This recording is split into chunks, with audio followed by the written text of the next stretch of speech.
الكريم صدق الله العظيم وقال عليه الصلاة والسلام بلغوا عني ولو آية أو كما قال عليه الصلاة والسلام. Alhamdulillah, tuan-tuan, puan, ustaz-ustazah yang dimuliakan Allah Subhanahu wa taala. InsyaAllah kita akan sambung daripada muka surat 284. 284, yakni bab mengenai sembahyang gerhana matahari dan juga bulan. Kita masuk pada bab-bab ngelah dah ni. Ada dua bab lagi sebelum masuk bab jenazah. Lepas tu habis lah. Bab jenazah, bab kafan sikit, kubur dan sebagainya, itu habis. InsyaAllah. Kampus sini kah?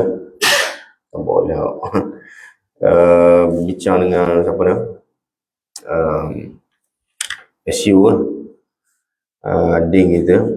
Jadi kalau habis kitab ni, InsyaAllah kita akan buat untuk Sabtu pagi ni, kita akan buat ngaji. Sebab dulu arwah Ustazah ngaji juga kan. Cuma Ustaz buat macam dia, semuka je tu kan. Kita mungkin macam buat dalam 3-4 muka, 3 muka gitulah. Tak banyak lah, 3 muka lebih kurang. Cuma kita sentuh tajwid lah sikit-sikit. Tapi tak tahulah, bincangan baru tu. Dia musyarak mula lah apa ni. Cuma selagi ada juga katanya nak buat lepas garik ayah hak selagi. Lepas garik ayah hak. Dan tu mungkin kitab Al-Qawl Tam kot. Al-Qawl Tam mengenai masalah masbuk dengan muwafiq. Lepas tu ayah hak lepas garik ya, insyaAllah. Cuma tak confirm lagi tu. Akan confirm balik lah. Sini ayah hak mana 3 minggu lah. 3 minggu lah kosong. Ada seminggu tu start lain lah. InsyaAllah. Satu tu kita buat untuk ngaji lah. Siapa-siapa yang ada kelapangan, insyaAllah boleh lah. Ngaji ni maksudnya kita mungkin sebelum kita start Quran tu kita khatam dululah kitab Tajwid Unija tu. Yang biasa ada sini dah. Asas-asas tajwid tu. Lepas daripada tu baru kita start Quran. Sebenarnya sama macam saya buat di surah Bandar Besar. Surah Bandar Besar. Kita buat gitulah. Jadi kita caranya maknanya bila kita start Quran tu, saya baca, siapa yang ada tu ikut. Gitu lah. Saya baca dalam sebaris, orang semua ikut. Sebaris, orang ikut gitu. Itu. Sebaris, kita ikut. Gitu.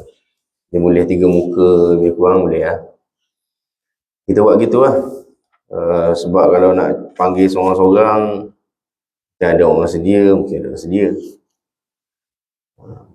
Jadi kita buat gitu, Alhamdulillah di surah Bandar Besar tu, beberapa tahun dah, setahun, 2 tahun dah. Alhamdulillah ada ni juzuk 21 tu. Boleh kata muka orang yang sama lah. Start daripada awal tu sampai ada ni, Alhamdulillah. Orang meninggal, kadang. Pokno.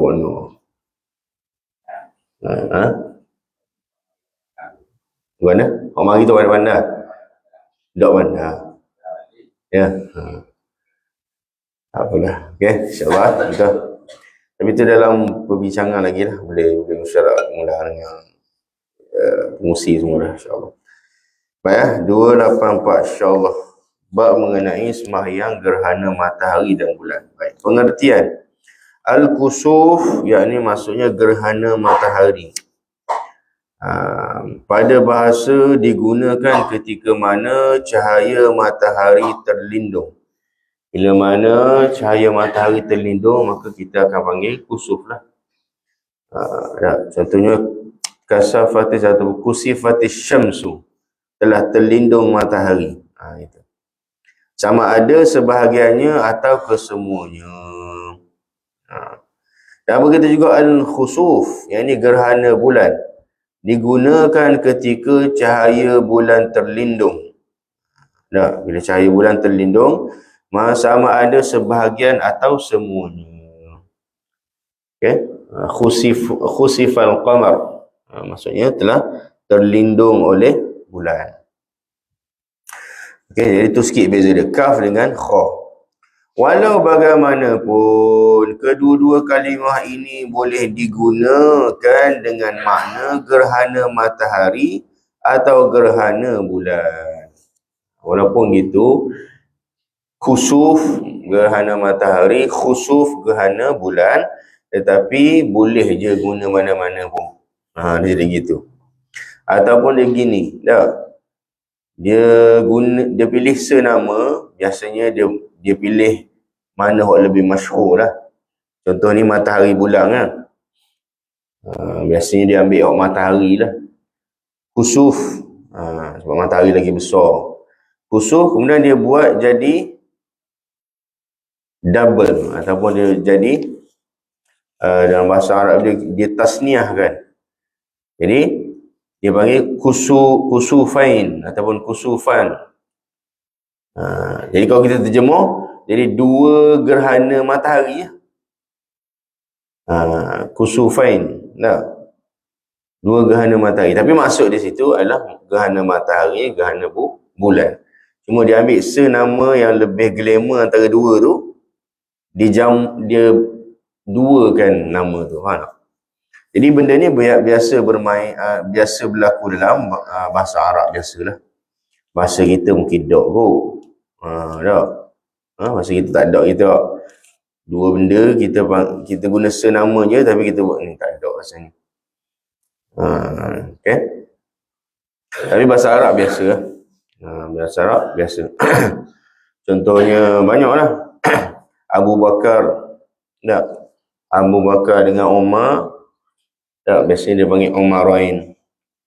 Ataupun ada riwayat Nabi sallallahu alaihi wasallam doa kan. Doa hidayat. Nabi sallallahu alaihi wasallam minta hidayat. Wahai Allah, berilah hidayat kepada salah satu daripada dua orang Umar. Padahal situ ada seorang Umar je, ini Umar bin Khattab, ataupun satu lagi Abu Jahal kan. Tapi Nabi guna gitu, Umarain, dua Umar. Okey, jadi dalam bahasa Arab biasa diguna gitu. Okey, jadi sama jugalah. Kalau sebab disebut dalam kitab ni, biasa dalam kitab gitu dia tulis. Kusufain, dua gerhana matahari. Dia nampak gitu lah, tapi sebenarnya maksud di situ dua gerhana lah, matahari dan juga bulan. Senang cerita boleh berlaku dua-dua. Kita boleh guna. Baik, seterusnya sembahyang gerhana matahari dan bulan disyariatkan dengan tujuan supaya orang Islam kembali dan bermunajat kepada Allah Azza wa Jalla agar dihilangkan bala dan dikembalikan cahaya.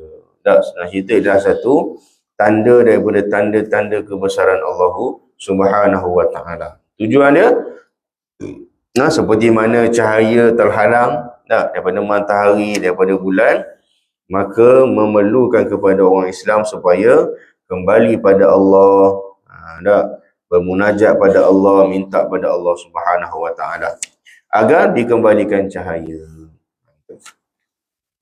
Baik, masa disyariatkan sembahyang gerhana matahari telah disyariatkan pada tahun kedua Hijrah. Maka sembahyang gerhana bulan pula disyariatkan pada tahun kelima Hijrah. Jauh juga masa. Tak, tahun kedua, tahun kelima. Okey. Dan hukum sembahyang gerhana ialah sunat muakkad. Sunat yang dituntut kerana sabda Nabi sallallahu alaihi wasallam sebagaimana diriwayatkan oleh Muslim, inna syamsa wal qamar ayatan min ayatillah la yankasifani li mauti ahadin wala li hayatih. Sesungguhnya matahari dan bulan adalah dua tanda kebesaran Allah Subhanahu wa ta'ala. Kedua-duanya tidak gerhana disebabkan kematian seseorang dan kerana hidupnya seseorang. Ni nanti ujung bab ni dia akan khabar apa sebenarnya asbabul wurud, apa sebab Nabi sallallahu alaihi wasallam sebut mengenai hadis ni, ada dia punya sebab dia khabar lepas ni. Jadi gerhana berlaku bukan sebab mati seseorang, hidup seseorang. Fa idza ra'aytum dhalika fasallu wad'u hatta yankashifa ma bikum. Dan oleh itu apabila kamu melihat gerhana berlaku, maka sembahyanglah, berdoalah sehingga hilang apa yang berlaku, yakni apa yang menimpa kamu, iaitu bala kegelapan. Juga kerana Rasulullah sallallahu alaihi wasallam telah melakukannya sebagaimana yang akan disebut. Jadi tujuan kita buat tu adalah supaya kita ambil peluang. Ambil peluang pada ketika berlaku benda itu untuk berdoa pada Allah Subhanahu wa taala. Masuk kata kalau dok mayang pun, dok doa pun, insya-Allah lah hilang juga. Dok gerhana tu kan. Tapi maksudnya itu waktu dia. Waktu keemasan sebenarnya. Sebab apa? Masa tu dikira bala lah. Ujian lah tu. Bila sebut bala ni ujian lah. Satu ujian daripada Allah Ta'ala. Jadi itu masa dia lah. Bila seorang tu dia diuji, ketika itulah masa terbaik untuk dia berdoa pada Allah Ta'ala. Jadi ketika berlaku gerhana dikira sebagai ujian lah, bala. Jadi masa itulah masa terbaik untuk doa pada Allah Ta'ala. Minta pengampunan daripada Allah Subhanahu wa Ta'ala. Baik.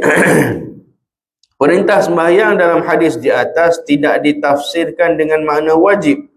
Nak khabarnya sebab dalam riwayat tersebut kan fasallu wad'u. Perintah tu kan, ayat perintah tu, perkataan perintah tu fasallu wad'u, sembahyanglah, berdoalah. Okey. Jadi ikut usul fiqhnya apa dia? Al-aslu fil amri al-wujub. Asal bagi perintah ialah wajib. Maksudnya bila mana perintah dikeluarkan, asalnya ia adalah untuk perkara yang wajib. Jadi kalau kita tengok dalam hadis tu, perintah ke tak? Perintah dah tu. Okey? Perintah sembahyanglah, berdoalah. Jadi adakah ianya wajib? Sebab tu dekat bawah sini, perintah sembahyang dalam hadis di atas bukan wajib. Bukan wajib. Sebab apa? Berdasarkan hadis kita khabar sebelum ni kan. Hadis Nabi sallallahu alaihi wasallam bersama dengan Arab Badui. Arab Badui tu mari jumpa Nabi, wahai Rasulullah, beritahu mana hak wajib. Apa yang wajib bagi aku, khabar. Nak derah ni. Mari daripada jauh dan nak balik derah. Utusan daripada kaum. Khabar, benda wajib. Nabi memberitahu, Nabi SAW memberitahu, tak sembahyang 5 waktu. Tu bawah tu, tak. Kemudian dia berkata, bila Nabi beritahu sembahyang 5 waktu gini sekian hak wajib, kemudian dia berkata, adakah lagi sembahyang yang wajib ke atasku selain daripada itu? Tak, tu wajib 5. Ada lagi hak wajib.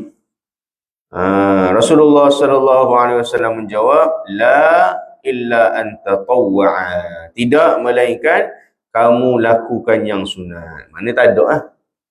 Hak tu je wajib. Kalau ada lagi sembahyang lain, sembahyang sunat kamu buat.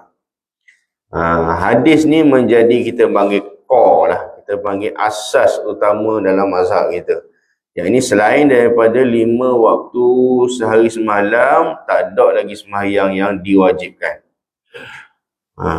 Berdasarkan hadis ni lah kita kabur sembahyang witir, sembahyang hukum dia sunat. Kita kabur sembahyang lain pun hukum dia sunat juga. Gitu. Begitu juga kita kata sembahyang sunat sebelum subuh pun hukum dia sunat juga. Berdasarkan hadis ni je. Yang ni maksudnya kalaulah ada sembahyang lain yang lebih sikit tinggi darjat dia daripada ataupun bawah atas sikit daripada sunat, maksudnya ada lagi sembahyang lain yang wajib, pasti Nabi sallallahu alaihi wasallam akan kabarlah pada badui tadi. Takkanlah ada sembahyang hak wajib tapi Nabi tak kabar.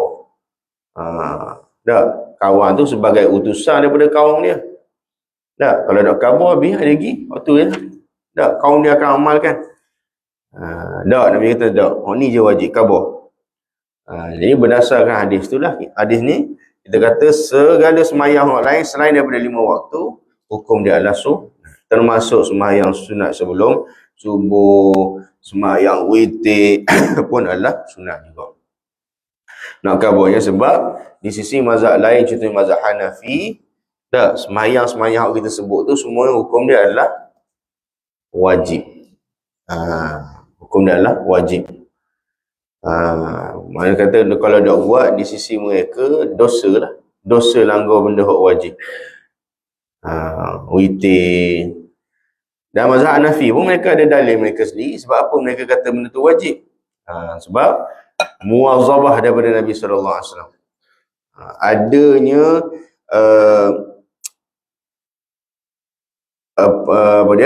amal yang khusus, penjagaan yang khusus daripada Nabi sallallahu alaihi wasallam. Nabi sallallahu alaihi wasallam jaga sungguh-sungguh witir. Nabi sallallahu alaihi wasallam jaga sungguh-sungguh sembahyang sunat sebelum subuh. Jadi berdasarkan hadis riwayat-riwayat lain itu, mereka kata ginilah sembahyang witir, sembahyang sunat sebelum subuh. Kita tak kata fardu, kita kata wajib. Maksudnya fardu, sunat ada tengah-tengah lagi. Fardu, sunat ada tengah-tengah, wajib. Tu di sisi mazhab Hanafi. Di sisi mazhab kita sama je dah. Fardu tu wajib, wajib tu fardu. Maknanya lepas fardu terus sunat. Lepas wajib terus sunat, tak ada tengah-tengah. Jadi 5 waktu sembahyang wajib, bawah dia semua sunat. Faham tak? Okay, kecuali dalam bab haji. Dalam bab haji mazhab kita ada beza. Ada perkara-perkara fardu haji, ada perkara-perkara wajib haji. Itu lain Hak lain sembahyang dan sebagainya semua sama. Bawah wajib, bawah fardu, sunat. Okay? Jadi sama jugalah sembahyang gerhana matahari dan bulan. Walaupun dalam hadis sebut perintah daripada Nabi kan. Nampak macam wajib. Nampak macam wajib. Tapi rupanya perintah kat sini adalah lil nudbi, adalah untuk sunat sahaja. Sunat sahaja. Baik. Sembahyang gerhana matahari dan bulan sunat dilakukan secara berjemaah dan diseru ketika hendak mendirikannya dengan kalimah as-salatu jami'ah. Tak ada sama dengan macam sembahyang sembahyang raya. Tak ada komak-komak. Dia sekadar as-salatu jami'ah. Okey. As-salatu jami'atan, as-salatu jami'atun. Ikutlah berdasarkan bahasa Arab tu adalah. Okey. Gitu. Disunatkan buat secara berjemaah dan diseru, dipanggil dengan kalimah as-salatu jami'ah. Baik, kemudian kita pergi kepada cara mendirikannya. Sini buat jawab. Jawab sini. Gerhana mana-mana gerhana tak je. Kena buat kau sekali, kena berasa sekali. Okay? Baik, cara mendirikannya. Sembahyang gerhana matahari dan bulan mempunyai 2 rakaat. Dan orang yang melakukannya hendaklah berniat sembahyang gerhana matahari atau gerhana bulan. Niat tu kena niat lalulah, matahari ke bulan. Baik. Berapa rakaat? 2 rakaat. Sembahyang gerhana mempunyai 2 cara. Yang pertama tahap minimum, yang kedua tahap yang paling sempurna. Makna tahap paling kurang satu lagi tahap yang afdal lah, paling afdal. Tengok. Cara pertama dilakukan pada setiap rakaat dengan 2 kali berdiri. 2 kali membaca Fatihah dan ayat serta 2 kali rukuk tanpa memanjangkannya. Yang ni berdiri, baca, rukuk, kemudian diri, kemudian baca, kemudian rukuk. Memang itulah sembahyang dia, walaupun 2 rakaat, tapi setiap rakaat tu dia ada 2 kali qiyam, 2 kali rukuk. 2 kali qiyam, 2 kali rukuk. Maknanya Allahu Akbar tu imam, dia baca Fatihah, baca ayat, lepas tu rukuk. Bila rukuk tu Allahu Akbar kali lagi. Qiyam kali kedua dalam rakaat yang sama. Dah, kemudian baca lagi, kemudian rukuk, barulah seterusnya. Rakaat kedua pun gitu juga. Hal ni tanpa memanjangkannya. Dan sah sembahyang gerhana jika didirikan dengan 2 rakaat dengan 2 kali berdiri dan 2 kali rukuk seperti sembahyang Jumaat. Ada juga. Contohnya dalam serakaat tu dia tambah. Tak nak buat seje rukuk, seje qiyam. Macam sembahyang Jumaat. Sah tak? Sah je. Tetapi dia dianggap telah meninggalkan fadilat sembahyang tersebut. Kerana berlawanan dengan apa yang dilakukan oleh Rasulullah sallallahu alaihi wasallam. Gitu. Sebab riwayat-riwayat yang Nabi sallallahu alaihi wasallam sembahyang gerhana tak ada yang Nabi buat seperti sembahyang Jumaat. Sembahyang Jumaat biasa. Tak. Serakaat tu serukuk sekiam. Tak ada riwayat Nabi buat gitu. Ada hak tadi itulah. Cuma cara dia berbeza. Panjang dan pendek. Kalau pendek tadi itulah, biasalah. Tak. Baca Fatihah, baca je surah mana sikit. Rukuk, lepas tu qiyam sekali pun sama juga. Tanpa memanjangkannya. Ini cara pertama. Ini cara paling minimum lah. Paling tidak. Paling tidak. Ini cara kedua, iaitu cara yang lebih sempurna. Dilakukan pada setiap rakaat dengan 2 kali berdiri. Pada setiap kali berdiri dibaca bacaan yang panjang. Ini betulnya. Disebabkan ni benda apa? Sebab asalnya kita baca tu ataupun kita dalam keadaan sembahyang tu sehingga gerhana tu habis. Sampai tersingkap betul lah. Tersingkap betul matahari ke bulan ke. Asalnya gitu. Sebab tu baca panjang tu. Okey? Banyak mana panjang tengok. Bila sebut panjang sungguh. Tengok, dibaca selepas Fatihah surah Al-Baqarah atau surah-surah lain yang sama panjangnya pada berdiri kali pertama di rakaat pertama. Baqarah Berapa juzuk? Berapa juzuk? 3,5. 3,5 juga. 3 juzuk setengah. Ya ke? 2 dah? Tak. 2 lebih. 2 juzuk setengah. Lepas setengah juzuk 3 tak? Surah Baqarah. Baru qiyam pertama. Untuk berdiri kali kedua, qiyam yang kedua di rakaat pertama dibaca ayat yang sikit je, menyamai 200 ayat. Sikit daripada tadi tu lah. Jadi ini cara hak yang afdal lah. Gitu. Okay.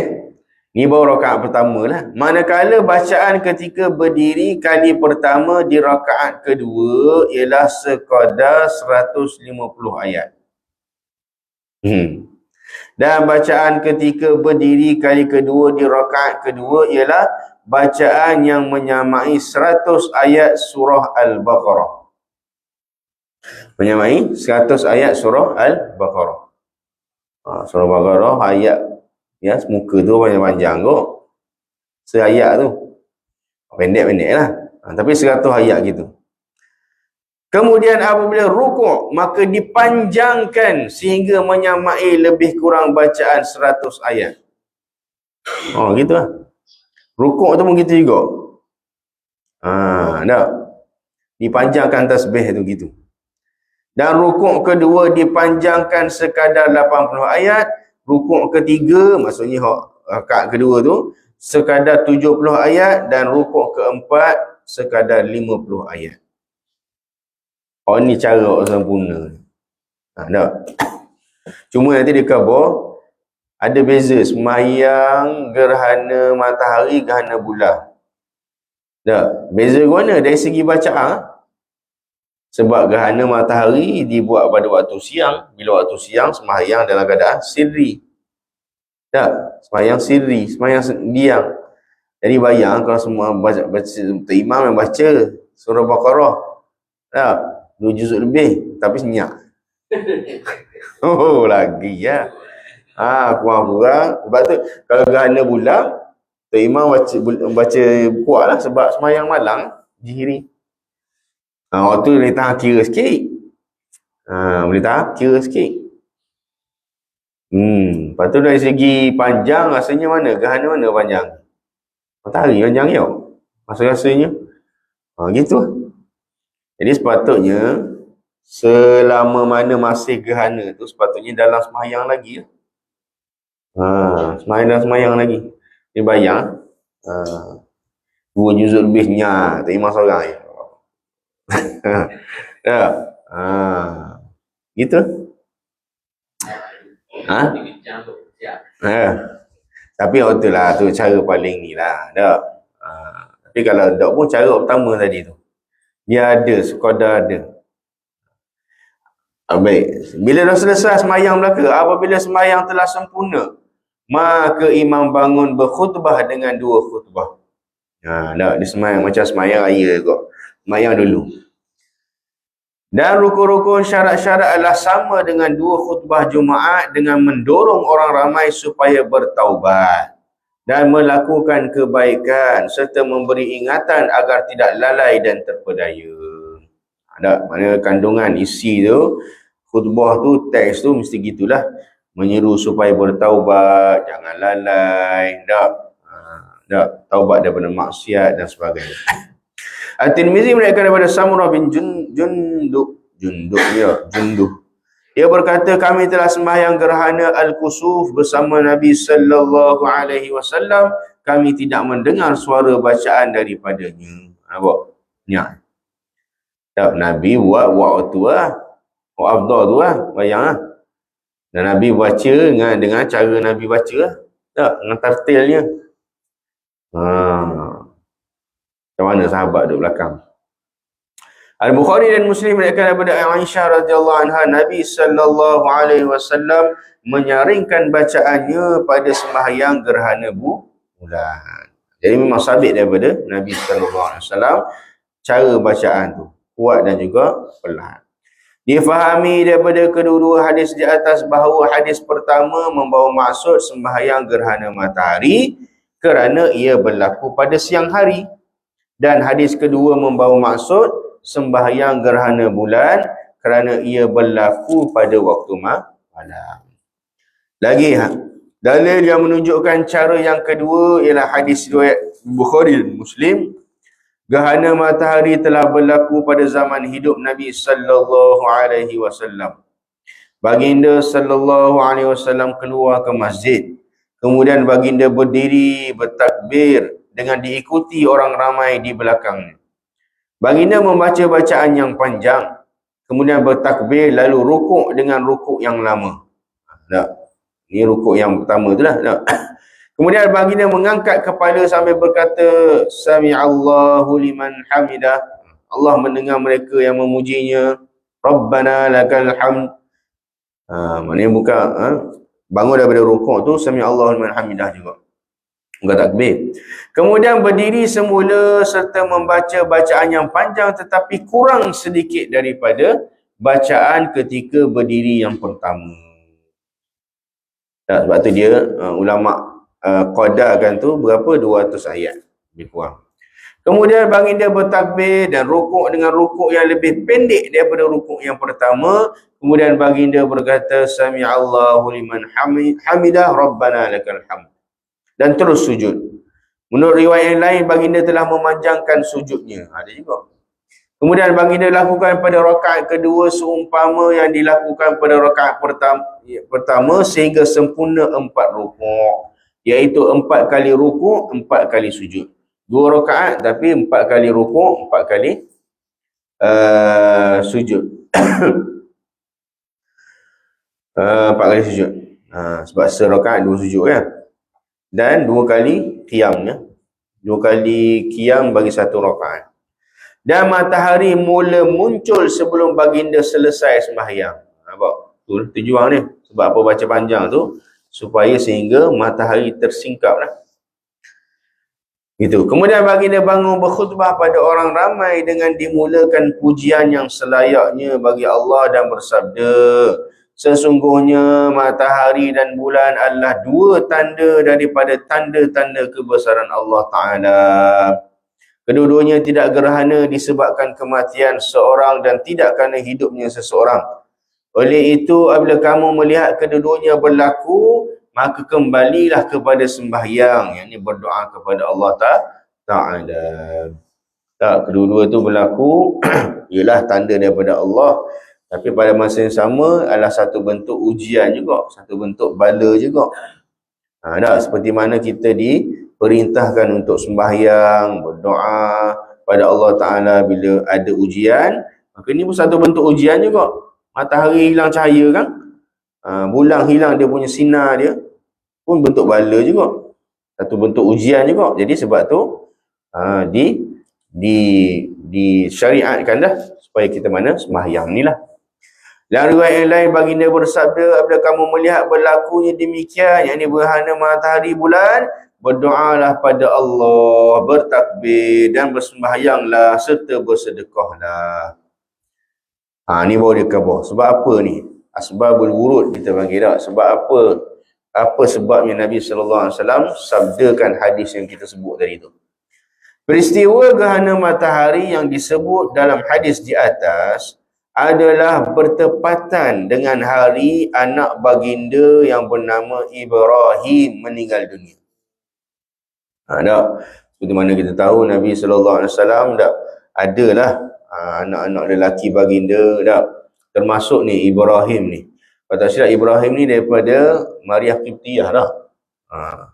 Daripada itulah Maria tu.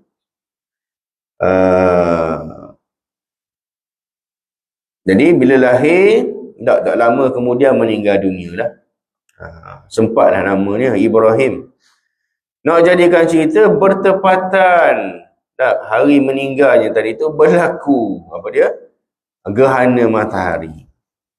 Dan orang-orang Islam pada masa jahiliyah sebelum mereka memeluk Islam percaya bahawa salah seorang pembesar telah mati apabila berlakunya gerhana bulan ataupun matahari. Biasa dah. Kepercayaan masa jahiliyah tu ada lagi walaupun dah peluk Islam dah. Jadi antaranya kepercayaan tersebut apa dia? Bila mati seseorang ataupun bila berlakunya gerhana, maksudnya ada orang besar mati. Jadi kebetulan masa tu Ibrahim AS, ini anak pada Nabi SAW, meninggal dunia juga. Oleh itu sangkaan tersebut masih wujud ketika melihat gerhana matahari yang berlaku tepat pada hari anak baginda iaitu Ibrahim AS meninggal dunia. Nabi dengar ada orang sebut, oh ni sebab ni tak, sebab anak Nabi meninggal ni. Gitu tak. Dengan itu Rasulullah sallallahu alaihi wasallam membatalkan dakwaan tersebut dengan sabda baginda tadi itulah, kedua-duanya tidak berlaku gerhana disebabkan kematian seseorang atau hidup seseorang. Tak ada kena-mengena langsung. Tak. Maka benda tu berlaku tak kerana Allah Ta'ala nak ia berlaku lah. Sebagai satu ujian sebenarnya. Okey? Kemudian jika sembahyang gerhana itu adalah untuk matahari, maka bacaan hendaklah diperlahankan. Manakala jika untuk gerhana bulan, bacaan hendaklah dinyaring dan dikuatkan. Imam juga hendaklah memberi amaran kepada orang-orang Islam agar tidak lalai dan tertipu. Gitu. Nah, sembahyang gerhana tidak diqadha. Jadi boleh lah tahun ni insya-Allah tak? Kalau ada, sebab biasa dia khabar kan awal-awal kan. Sekian-sekian tarikh akan berlaku gerhana bulan, berlaku gerhana matahari. Jadi boleh lah. Ejah awal-awal pun dalam grup stay. Tak? Mana? Ya, dia buat berubah lagi itu lagi. Dia boleh lah. Tahun ni ke nanti bila-bila insya-Allah. Imam dia dah. Ada imam pun mesti boleh. Baca lah panjang sikit. Okay. Paling tidak pun itu cara pertama tadi tu, pendek-pendek je. Biar ada je. Ya. Baik. Sembahyang gerhana tidak diqadha apabila seorang itu luput waktu sembahyang gerhana matahari dan bulan. Matahari atau bulan telah muncul sepenuhnya sebelum sembahyang didirikan. Dah nak sembahyang tak tengok habis dah. Dah sepenuhnya. Maka dia tidak dituntut mengqadhakannya. Sebab ini kerana sembahyang gerhana merupakan sembahyang yang disertai dengan sebab-sebabnya yang tertentu. Dah. Kalau kita tengok sembahyang gerhana ni ada termasuk sembahyang yang mana sebab dia sebab yang muqarin ataupun sebab yang bertepatan. Dia gini, ada sembahyang yang mana sebab datang dulu. Ada sembahyang yang mana sebab dia datang kediam. Ya, contoh sembahyang sebab mari dulu. Contohnya apa? Sembahyang tahiyatul masjid. Apa maksud sembahyang sebab mari dulu? Sebab kita masuk dulu kan? Kita masuk dulu baru kita sembahyang. Jadi itu sembahyang yang mana sebab-sebab dia sebab yang datang dulu. Ada yang sembahyang yang mana sebab dia datang kediam. Contoh sembahyang sunat safar. Kita dituntut sembahyang sunat safar sebelum ke selepas safar? Sebelum lah. Sembahyang dulu baru kita safar. Jadi sebab mari kediam. Ada sembahyang yang mana sebab dia muqaranah ataupun muqarin dengan sembahyang tu. Dia bertepatan dengan waktu dia sunat tu bila bertepatan dengan sebab. Sebab tu dia bertepatan dengan sembahyang. Bila? Sembahyang apa? Sembahyang gerhana. Tak, bila kita dituntut untuk sembahyang ketika berlakunya gerhana.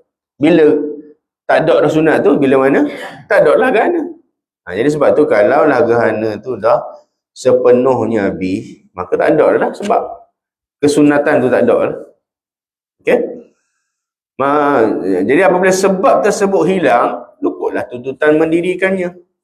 Gerhana matahari atau bulan dikira berakhir apabila matahari atau bulan muncul sepenuhnya. Gitu. Tak?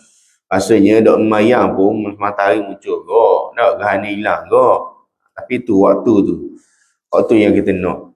Sebab waktu tu adalah waktu ujian dan ketika mana ujian doa-doa dikabulkan. Dan mandi untuk sembahyang gerhana. Disunatkan mandi bagi mendirikan sembahyang gerhana matahari dan bulan. Mandi tersebut dilakukan sebelum tunaikan kedua-duanya sebagaimana mandi untuk sembahyang Jumaat. Sama tak? Sebelum menghadiri sembahyang tu.